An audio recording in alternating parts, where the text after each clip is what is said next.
Hi, and welcome to the SEO podcast, Unknown Secrets of Internet Marketing. My name is Chris Burst, owner of eWebStyle. Charles Lewis, your internet marketing specialist. Welcome to another fun-filled edition of the SEO podcast, Unknown Secrets of Internet Marketing. I tried to say it faster because I already said it, and there's no reason to keep saying it over and over again. Yeah. You have tuned into the most popular SEO and internet marketing podcast on iTunes. Yep. Thank you all for making that happen.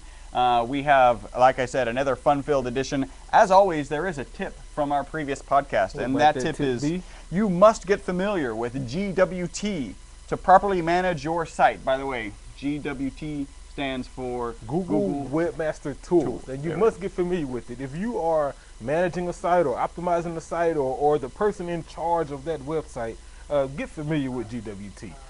There's lots of cool things in there. They're constantly improving it. More importantly, anytime there's something wrong with your site, like malware or bad links or anything like that, that's where you find that information out at. So get familiar with GWT if you're managing the site. Remember, we are your friendly, local, neighborhood top position snatchers. Yes. Where our mantra is, Don't be a douche. if you can, tweet now, hashtag now, and use a star.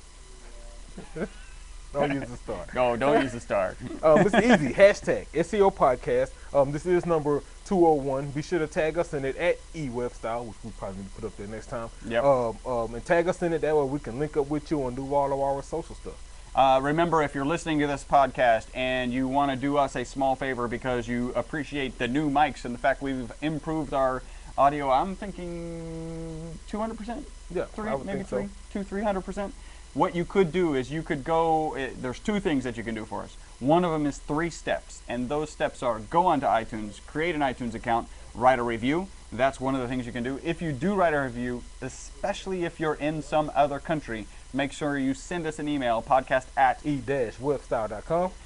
and the reason you need to send us an email is because in order for me to see your review, if you wrote a review in iTunes under a different country, I actually have to set my iTunes to that country.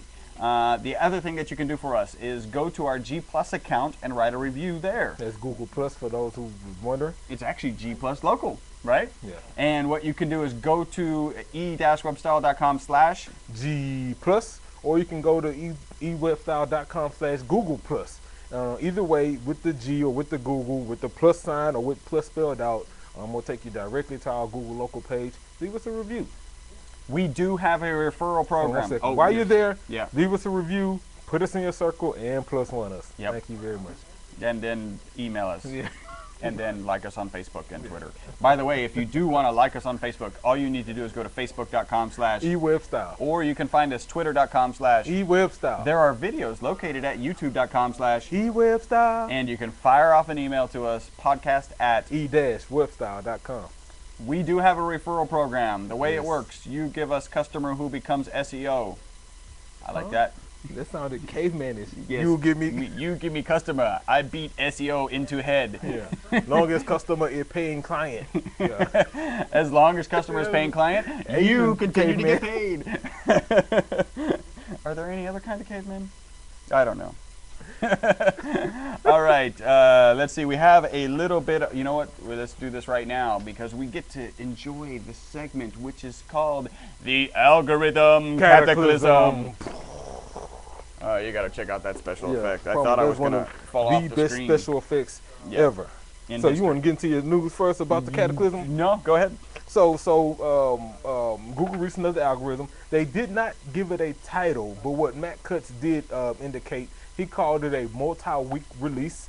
So it's an algorithm that's going over, doing several updates every day over the course of several weeks.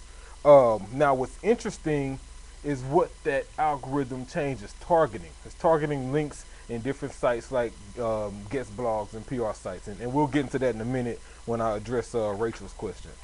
All right, so I have a little bit of news, and before the news, we've got a couple reviews that I found. This one I like. It's 5-star. It is on iTunes. It's by Axios.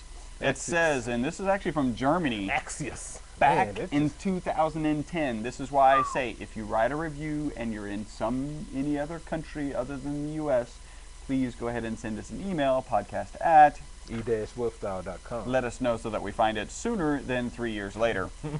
This says, I really enjoy listening to the podcast. It is a good source and inspiration for my/our work. I can recommend it to everyone who started with SEO. Marcus from Nuremberg, Germany. And he says, absolute Empfehlung, which says highly recommended. Yeah, Thank you. what he said. Punch in the face. In the face to However you. you say that in German. Yeah. And mean it. Certificate. Maybe. There you go. Nothing wrong with I that. I knew in Spanish you just needed to add an A to everything. Yeah, I I know. didn't know you needed to Yeah, add a Kai to anything. I to didn't know make it that till German. just now, though. It works. Kai. All right, so this one is from Portugal, from Lisbon, Portugal.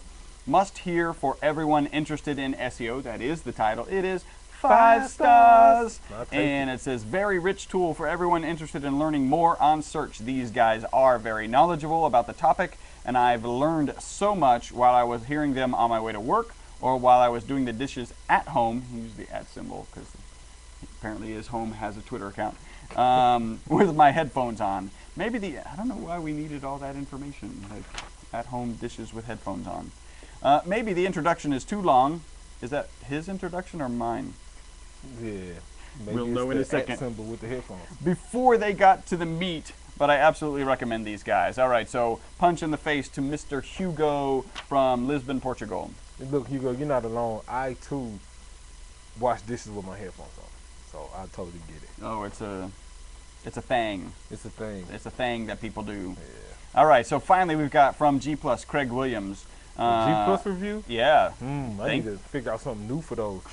Thank you, Craig Williams. 5 stars. 5 stars. Really enjoy the podcast, guys. Every episode has been informative and helpful, especially number 192, as I primarily use WordPress 2.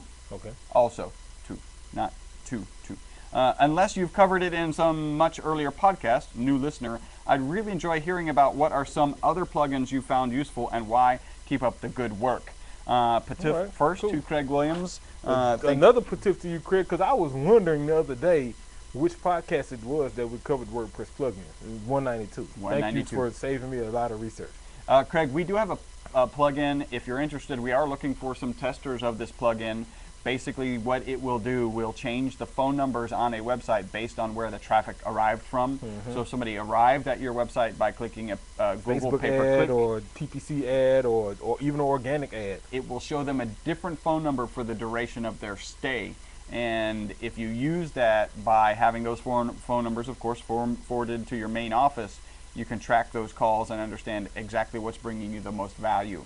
Is it your pay-per-click? Is your Facebook? Is your organic search? Yeah, it works well for a business that uses phone calls as a primary form of customer acquisition. Where you need to talk. Then this is a great way to track those phone calls and see what's really working or not. Absolutely. All right, a little bit of news. Samsung. Oh, excuse me. Let's get to today's date. A little bit of news. Google now has a Find My Phone app. Yeah. Thank you, Google. That was nice. I Appreciate think it, dog. it's a great announcement. Yahoo buys Rockmelt. So for those of you who are like us and don't know what Rockmelt is, apparently it's a browser that's intently focused socially. So it taps into the Facebook APIs and uses your account. So maybe on the left it's showing you all the people who are chatting at the time. On the right it's showing you the latest feed from your good friends or whatever. And then you can be surfing there in the middle. So it's a cool concept. I mean, it's so Great concept. social But is my thing is with Yahoo though. what are they going to do with it? Exactly. I don't understand how spending the money you spent on Rockmelt helps anything. Well, if history tells us anything, then Rockmelt will just close in a couple of years. Yeah. Just don't. The football season is almost here, Yahoo, and so I'll be logging back on, for fantasy football. Don't cancel his account. Yeah, don't. Because the guy next to him said that Rockmelt's going to close in a couple of years. That is true, though. Yeah, I know. And this was good. I thought this was interesting. Call of Duty is going to China. And then somebody asked the question, well, who's the bad guy in Call of Duty if you're in China? Because right now the bad guy is Russia, right? And so it doesn't, they're kind of allies a lot. So it's not their mortal enemy, or a sea anemone either. Either one of those. So that is the meat of the podcast. It is now time to get, excuse me, Well, that is the potatoes That of is the the potatoes of the podcast. It's time to Yeah. get into the meat. Take it away, Chuck. All right, well, before we jump into our meat, let me hit you with another side dish. Got a couple punches in the face to some people on Twitter. So punch in the face to Snap Digital. They create digital marketing campaigns. They've been following us and the new Best SEO podcast. So punch in the face to you guys. And another one to George. This is at George Kanakis. He's an internet entrepreneur. I like it. Yeah. I'm not sure what that means. That's an EI. IE? Internet. Yeah. IE. Yeah. He's an IE. He's an Isn't IE. that a browser? Yeah, so punch in the face to you. Thanks for tuning in. Thanks for rocking with us. A couple questions from Twitter as well. One from my boy Bill Hamburg at PA Houselink. He asks, so with the massive round of login attempts coming from out of country IPs, is it worth restricting via the HT access? My assumption is that you're using WordPress, Bill, and so we use a plugin. Plugin is called Limit Login. We apply that plugin, and that pretty much prevents people from logging on, and more importantly, it sends us an email telling us how many times they tried, and then we can set a limit. Give them 2 times, give them 4 times, or whatever it is. We usually set it at 2. Some of our slower clients, it's like 10 times. Yeah, exactly, because it's not a spammer, it's just our client tripping. But yeah, we use the Limit Login plugin, and so far we've been using it and haven't had any problems with it. It works great. So that will be my Actually, the recommendation. only problem we've had is that some of our clients get frustrated that they keep receiving these notes that somebody just tried to access their WordPress site. And Yeah, they don't was understand denied. that that's a good thing that Yeah. they got the email. They were denied. So we also got a couple questions from Facebook. Punch in the face to Rachel Parker, Resident Content. So she asks, Google's warning against large-scale guest posting and optimized anchor text in the press release. So this was part of our algo cataclysm, right? With that, Wait. That was part of our algorithm Cataclysm. cataclysm. And so basically what they done was, content scraping and article spinning has always been a big issue. And so what's going on now, the trend these days is guest blogging, which is cool to a certain extent. The problem is when you have, let's say, a certain author and he's posting an article, he submitted an article to you to post, he submitted that same article to several other people to post, and they end up posting it. And now he has this exact match anchor text all throughout his article that links back to his site. Google is saying, wait a minute, that's kind of suspect. We're not going to value that. Not only are we not going to value it, you should follow those links that are in that text, because if you don't, then we're just going to manually spam them. So that's not only for guest blogs, but they're doing that for PR sites as well. It used to be a really big deal where you would write a press release and you would include, some exact match anchor text to whatever your prime keyword is, linking to your site, and then you submit that article to all these PR sites like Newswire or whatnot. And then now you have this article with all of these exact match links all linking to your site that have been submitted everywhere. Worked a couple years ago, not working now. Google is saying those links should be no followed, and if they aren't no followed, then we're gonna make sure nobody else follows them. So if you're doing that and that's part of your practice, might want to stop, find you a new route. If you're guest blogging, I don't recommend not guest blogging. I recommend only soliciting articles from decent authors. Personal problem I have with it is, we all get these emails. Right. Hey, I just wrote several articles that you can use for your site, and it's offensive, to be honest. Like, I like what Mike King from I Acquire said. He's like, check my content. My content's unique, it's authentic, it's original. Why would I want to post your generic, content? Written for the masses. On my site. Yeah. And so not only don't send me this no more, but I'll probably spam you as well. So yeah, if you guest blogging, take the time to write authentic content, or if you're using content writers, you're gonna have to spend some money, but get some good content, because that's the issue, the bad content out there. So that's that, Rachel. I hope that helps. The last question from Facebook was from Rafi Jamgachian. I like it. Yeah. I'm running with it. Jamgachian. Yeah. He says, is it useful to have tweets go to Google Plus, and if so, is there a way to make that automatic? Yes, no, yes. All right, I'll give you 3 answers. The one is, no, yes, no. The answer is no, there isn't a way to have tweets go automatically to Google Plus. No. You can't do that yet.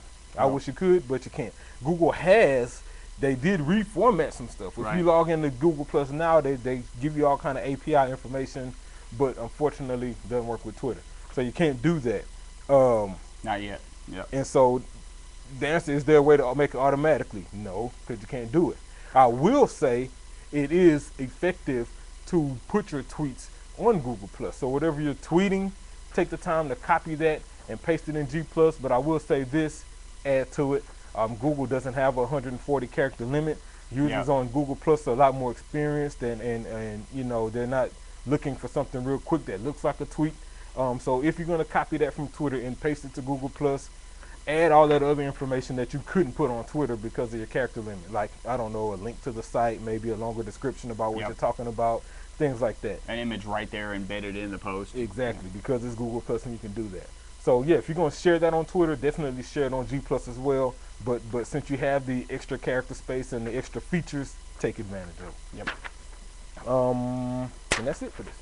So Now for the meat. now for the meat. Kelsey Jones posted an article on Marketing Land. 5 reasons why your business shouldn't be on social media. Oh, Yeah. sorry. I was just warming up. You remember that? But yeah, and yeah, as soon as I saw the title, I made that same sound. How it go? Yeah, I was like, because to me and to us here at eWebStyle, we feel every business should be on social media. If you're not watching, I am now putting my hands up in the cross formation that you would see on Family Feud when somebody gives a bad answer. There we go. And so we just feel like every business should be on social. What kind of social and how you use it could be differently, but we feel that every business, regardless of what you're in, should be doing something social. Yep. So her number one reason why a business shouldn't be on social media is because you don't update. Buzz any batteries? It's a valid concept. Kind of, yeah. Yeah. I totally get the concept. You don't update, therefore you shouldn't be there. That's what I disagree with. Yeah. I feel like you should just start updating. I believe if you, I think too, right?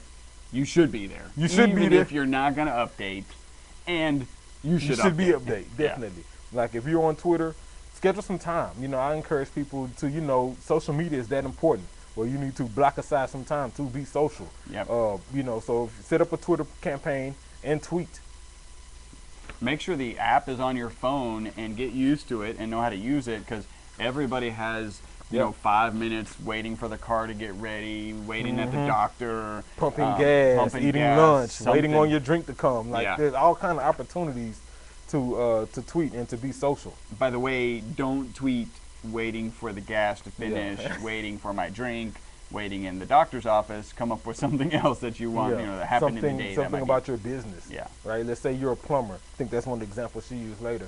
If you're a plumber and you're waiting, this is a good time to tweet about, maybe wintertime's coming. Don't forget to wrap your pipes, blah, blah, blah. We have a problem with frozen pipes here in Houston. And so during the wintertime. So that's once every 5 years. Yeah. But that's a time when you would want to tweet something like that. So number 2, she goes on to say, you aren't in the right industry. Thank you. Like I was saying earlier, I believe that every business should be doing something There's a social media platform for every business. Yeah. Exactly. Again, if you're in a plumbing business, that's the right industry to be tweeting specific tips about maintaining pipes or keeping drains cleaned. If you have a plumbing business and you have a storefront, then it's worth you being on Foursquare and letting people check in. It's worth you Instagramming pictures of your products and things like that. And so I won't say that there isn't a right industry for social media. I'll say that depending on the industry you're in is going to determine how you use it. But every industry should be there. Number 3, you don't know what you're doing. That's most people. Give me a new device and I won't know what I'm doing until I figure it out. And that's okay. I think the key here is learn, right? Learn how to do it. If you're a business, example Chris gave was great. You shouldn't be tweeting, waiting on my gas to pump or waiting on this drink. That's from people who don't know what they're doing. Right. Take that time to tweet something either about your industry or about your business. Technically, the number is your tweets and posts should be roughly 60 to 70% industry related and 30 to 40% business related. So a business related tweet may be maybe one of your employees did a great job cleaning somebody's pipes. That's a great tweet. Right. Or maybe it's one of your employees' birthdays and you guys are having a celebration and all clients are invited. great Business tweet. related, right, Business yeah. related tweets. Maybe you Yeah. guys have an event coming up, another business related tweet. Or maybe it's all homes in the in a certain area are suffering from floodwater damage or whatnot. That's a Right. great industry tweet, right? And so definitely take advantage of that. 60 to 70% industry, 30 to 40% business. I will say it is really it would be really hard to tweet and be social so poorly that you're actually doing more damage than good. Exactly. And a great example Nick just brought to our attention: politics, religion, Yeah. and there was a And third. spirituality or something like that. Those are things that could damage your, especially if you have strong views, especially if they're on the farther ends of the spectrum, and the way you present them is not gracious. Well, especially if you have strong views about a current event or something that's pretty big. Like for example, maybe you aren't a Democrat, right? Right. And maybe you didn't want Barack Obama to win or whatever, and most of your clients do. Then Facebook is not the place to go on and vent about how you're disappointed with everything else. Boo, Barack Obama would not be a good. Yeah, for not you. not for Yeah. somebody who's a Barack Obama fan who wants to spend money with you. Yeah, Save that for another platform, something personal, not related to your company. a soapbox somewhere, Yeah, definitely. preferably in a closet. And I don't care which. With the lights off. I don't care what your opinion. Either way, you boo or yay Barack Obama. Yeah, that's irrelevant. From This a is an business example. perspective, keep it in. Keep there. it- Keep it in the proverbial business closet. How about that? With the lights off. Let's see. Here. Don't fall, and if you do, don't sue Don't us. pick up the soapbox that you're sitting on. Let's see here. Number 4, you don't respond. And Yeah, this is key. You have to respond. well, actually, so that's Yeah. yeah. You have to respond, right? Regardless, negative or positive. If people tweet you something negative, well, I won't say you have to respond. It depends on what it is. If it's a legit concern and it happens to be negative, respond. Respond Well, remember, accordingly. this is reasons you shouldn't do social. And she's saying, yeah, one of the Because reasons you don't respond is the reason you shouldn't do social. I still, again, back to you really have to work hard to be so bad that you're doing more damage than good. Definitely. And you should respond. Maybe she could talk about timeliness or whatever. And again, our argument is be there and respond. and respond, because what worst case scenario, what you don't want to happen is you tweet something or Facebook something and it actually generates some interest and people have questions about said product or said service and you're not responding. Then that's the problem. So you have to respond. Number 5, you don't make it worth your while. And I like this one. Social media is one of those things that Sorry, no problem. You can we get had a another one. technical we had technical difficulty there. Social media is one of those things that when done right, when used effectively, can have a huge impact on customer service, on SEO rankings, and things like that. So definitely make it worth your while. Why? Well, most platforms are free, first off. So there's no out-of-pocket expense, if you will, other than time, of course.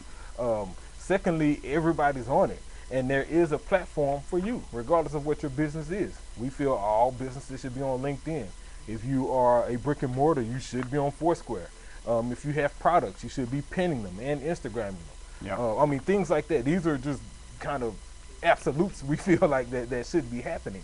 And so take advantage of it. Make it worth your while. And I'm just going to let you know, when you're looking, if you don't have a LinkedIn account or you don't have a Facebook account or whatever, and you're looking at the daunting task of creating that, trust me, it's going to take a little bit of time in the beginning. And if you create some very simple habits, like I said, using your phone when you take a break at the office, I don't know, there's usually a bathroom break that you could do a tweet from if you take your phone with you. That would, that's actually probably decent timing for once or twice a day. Yeah, exactly.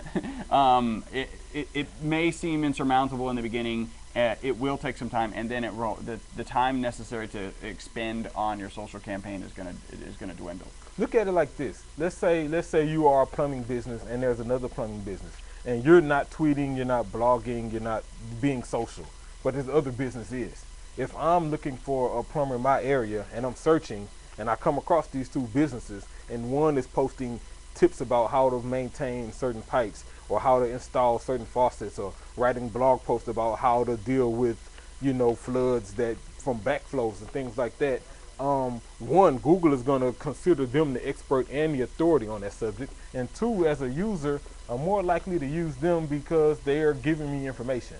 So take advantage of the social and do it. So that's it there. No more. I was just getting You warmed ready? up. Yeah, I was just getting warmed up. Oh, you can do it again if you want to. Hey, we did get a note from one of our listeners, actually viewers, and who made the point that you may not be able to get your tweets to show up on G Plus, but you can get your G Plus posts to show up on Twitter. So I just sent a note asking. We'll see if we can get this up on our Facebook page so that there's some way to do that, and we'll kind of explain. I did ask, hey, how do you do that? Is it a tool? Is it built into Very G Plus? interesting. Yeah.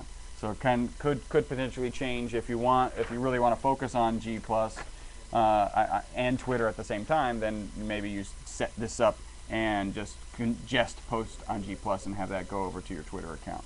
Which would then automatically go to Facebook. Yeah, look how fancy schmancy. Hey, don't give away all our secrets. All right. So we got blank stare. Oh, we got blank stare. Okay. I almost think it should be called what stare. What stare? Like what? Because As long as you say that before we stare, then we can do it. Because that's what I'm saying in my head. Like what? Okay. Here we go. What? All right. Okay. So this this one goes to TGI Fridays. All right. Yeah. So they were in an It's investigation. a national chain. Huge I think chain. it's everywhere in the U.S. If it's not, it's kind of like a Chili's or whatever in most areas. Yeah. Tight on them. So what they did, they just got fined $500,000 Wow. for, get this, cheating clients, cheating their customers, specifically in the alcohol arena. You come in, you order a Ciroc or a Grey Goose cranberry, and they give you McCormick. Ooh. Yeah, it's really bad. Ooh. They took it a step further. Somebody came in and ordered a Scotch. They got, and I'll post the link to show where I got this information from. They served them rubbing alcohol and caramel, and that's documented. So And as a Scotch. This was a company-wide. No, this happened in Jersey. This happened in Jersey. Yeah, Well, okay. specific location in New Okay. Jersey. So I was going to make some sort of comment about the TGIF clientele and maybe specifically the New Jersey clientele. I mean, to the tune of $500,000, they don't really know their alcohol. Because I've been places like, okay, I need a Jose Cuervo tequila in my margarita, and I'm getting it. I'm like, yeah, that's not Jose. And there's not even that much difference between Jose and Rotgut tequila, Yeah. and I can tell the difference. So at least they finally figured it out in New Yeah. Jersey. Probably some visitor.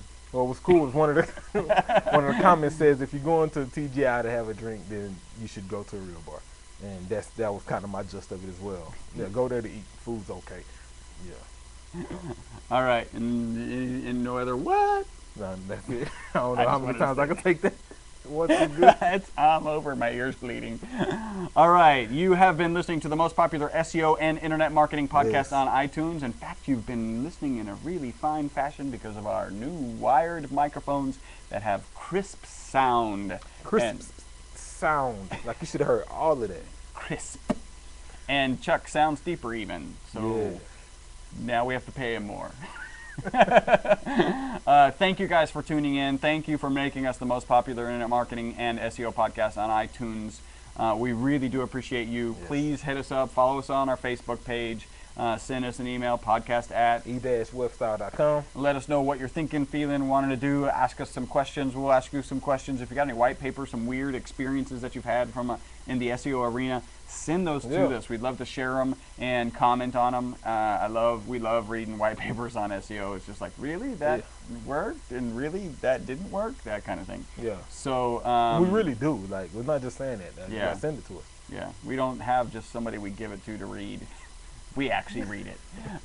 Thank you guys for tuning in. Until the next podcast, my name is Chris Burris. Charles Lewis. Bye-bye for now. All right. Another one bites the dust.